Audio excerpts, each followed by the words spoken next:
Hey everyone, impromptu video here. I was watching Scott Stokes' video he made today regarding Kirby Puckett cards. He showed some other cards too, scoops, things that he picked up over the weekend. And it really hit home with the Kirby Puckett cards. So in response to that video, and it wasn't requested, this is my dog Indiana, I'll show a picture of her later. I wanted to make a response to his video, even though he didn't ask us to, and just show off some of my Kirby Puckett cards, because when Scott made the video and I watched it, it triggered a memory in me that, wait a minute, let me go look at my Kirby Puckett cards, because I think the very last card I purchased in 1992 before getting out of the hobby, the very last baseball card, because the Shack Stadium Club rookie card was the last card I remember purchasing, but the baseball card, the last baseball card I purchased was with the Pucketts. So let's turn the video around and let's show some Kirby Puckett cards. Now that we have the camera flipped, let's talk about Kirby Puckett cards and magazines. So these are not from my childhood, but I did own these at one time.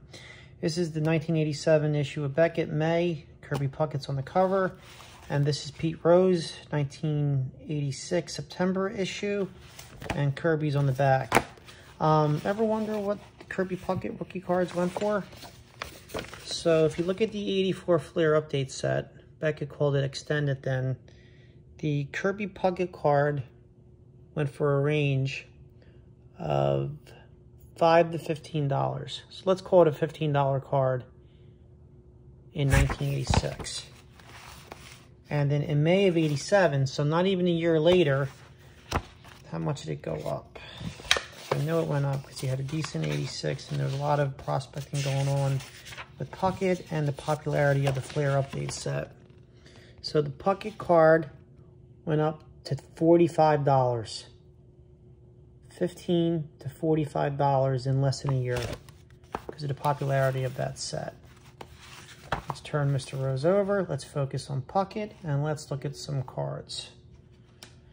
All right, so when I was pulling the cards after watching Scott's video, I stumbled upon the very last baseball card I bought, which was in a Topps 1992 card and Topps Baseball, and I pulled an insert, which was a gold card. So I'll show that. But that was the very last Topps card, or any card I remember, baseball card I remember buying before I went out of the hobby in late 1992, came back in July of 2018, got back out in 2019, and stayed out until late 2021, early 2022. So first card I found in my junk wax bin, it's an actual Rubbermaid bin, was the 89 update Puckett, 89 upper deck Puckett. Here's the back. I pulled this out of a pack when I was 13. Working backwards, I have two Tiffany cards from the 88 Topps Tiffany set. Got the All-Star card, and I got the base card. So you'll notice these are Tiffany cards, not just if you're looking at it, it has a real nice gloss to it that on some cards they turn to a cream color over time. It's like a patina over time. So you see the base stayed nice and white, whereas the All-Star card is turning yellowish cream. So I bought this from the Tiffany set, which was advertised in a 1988 issue of USA Today.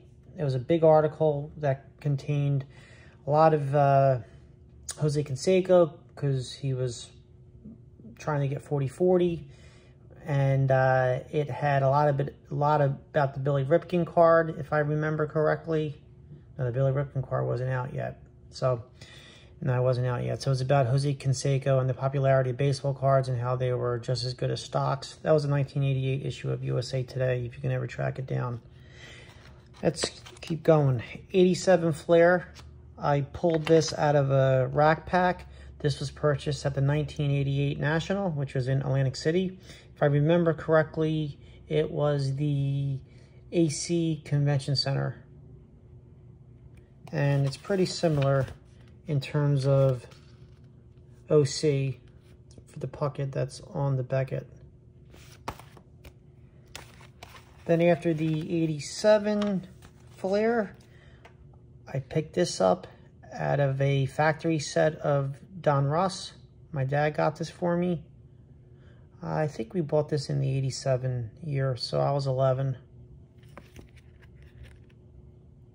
Could not find 87 flare, 86, 87 Don Russ and flare wax packs, and could not find 85 flare and Don Russ wax packs. Most of all my cards that I still have of these from this time were from local card shops or going to the Berlin Farmers Market, buying them there. Here's my 85 Don Russ Puckett.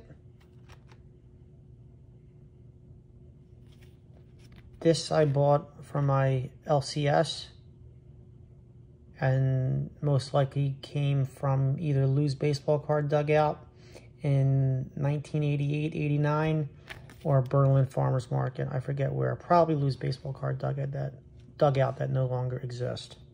Scott, you're really making me go down memory lane and trying to dig deep in my vast amount of empty brain with tons of useless knowledge. But Stukes, you're one hell of a guy, so I don't mind doing it for you.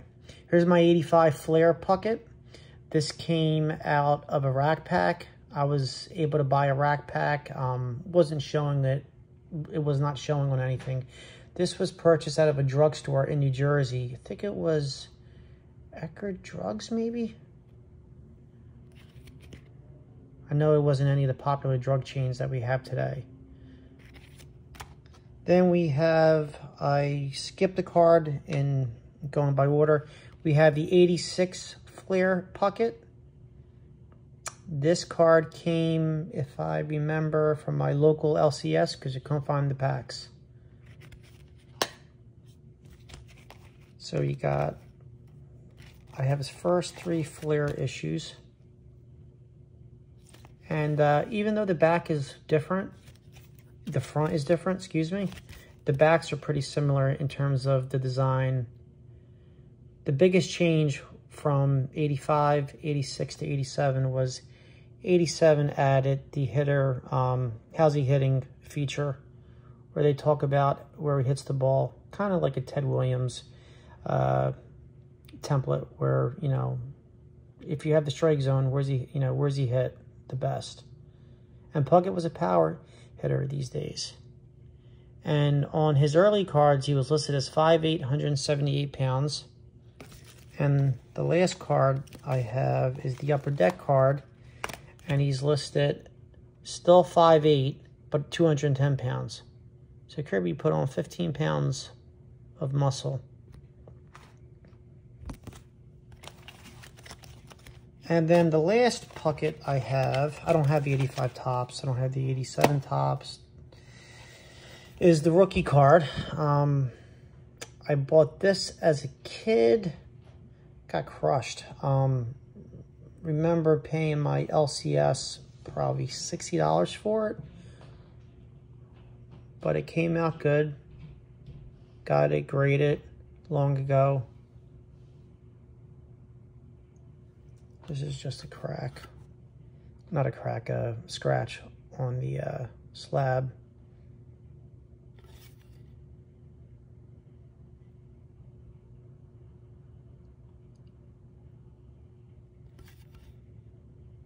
Really nice card, slightly centered, maybe 55, 45, 60, 40, left to right.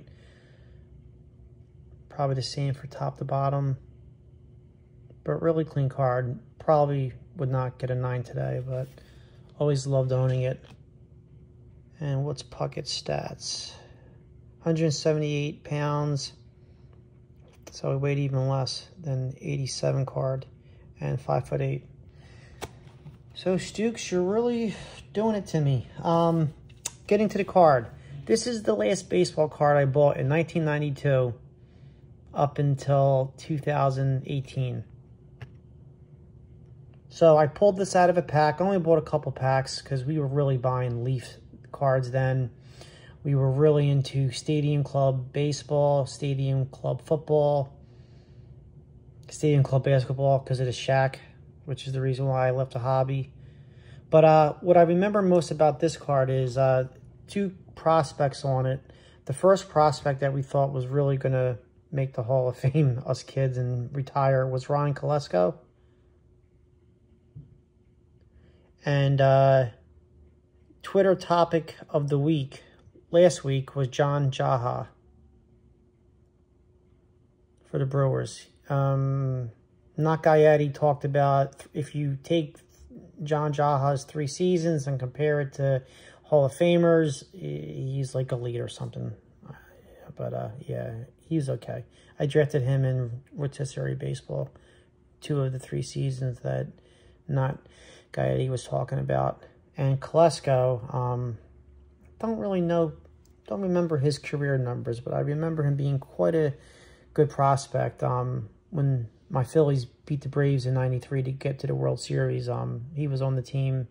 Then I remember watching him in the '94, '95 playoffs. And here's the back. So I don't know what regular 92 Topps looks like on the backs because I have no reason to look at a 92 Topps base product.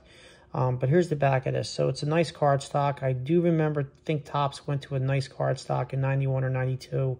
Not sure if this is the first year. John Wade Boggs actually asked me this question along with Don on the live. I was with them. But here's the back of it.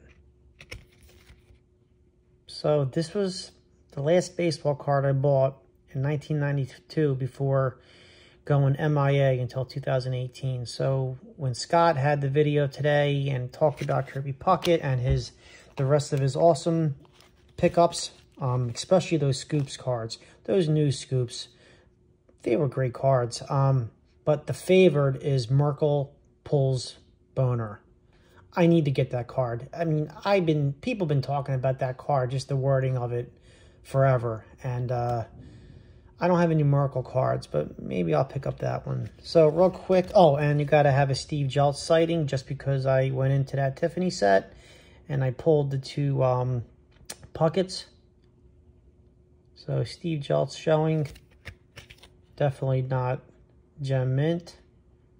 Maybe a 6 or 7 based on that centering. But again, you could tell with how the Tiffany cards, they lacquer glossy finish. They do discolor over time. Anyway, Scott and everyone, thank you for making the YouTube content. Because if it wasn't for your videos, I would never go into my junk wax. Oh, I don't consider this junk wax. But I would never go into my junk wax Tupperware container and pull out cards like this. It's pretty cool to have a chance to do that. Thanks, everyone. Have a nice day.